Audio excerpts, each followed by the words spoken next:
So now let's focus on the income statement. So the income statement is basically a reflection of the trading account and the profit and loss account, basically the nominal account section. So we start off with the trading account, which is sales, and usually we would have subtracted debtors allowance. We would have done the closing transfer, so it would be sales minus debtors allowances, because it is debtors allowances it is as if we did not sell to our debtors. So then we subtract cost of sales to get the gross profit. So basically the first three lines is your trading account.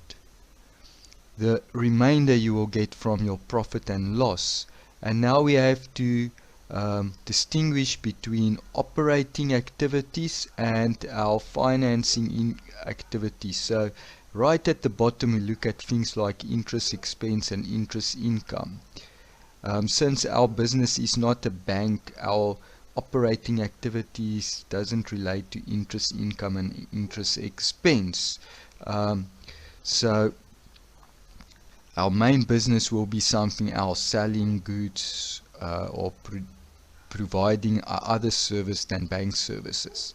So our other operating income is basically all the incomes as reflected in our profit and loss account, and we simply add them all up. So the other operating income with the gross profit, they together will give the gross operating income.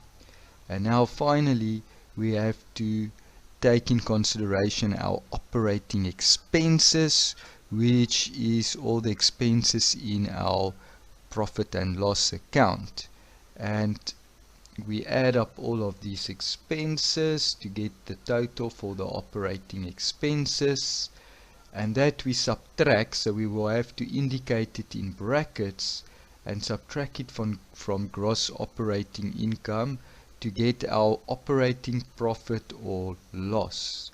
If it's a loss, it will be in brackets, and then we are in the position to add the interest income,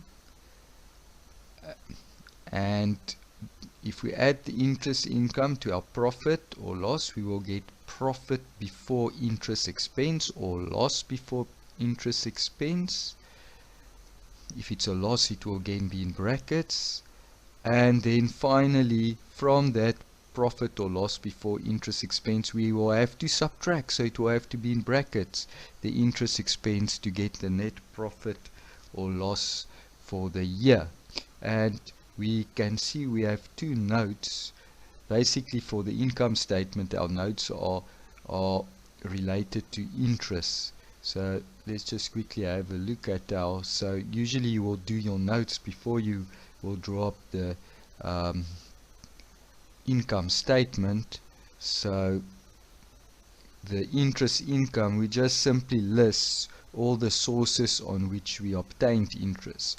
It could be a fixed deposit, it could be a savings account, it could be our current bank account, that's like your normal bank account, or it could be on overdue debtors, where we charge them with interest because they are late with their payments. For interest expense, again, same thing. We just need the source. It could be a loan, it could be an overdraft with our bank where we made an arrangement with them, or it could be on overdue creditors. When we are late in paying our creditors, they will charge us credit. We simply add up to get the total, and these totals we take to what we call the face of the income statement.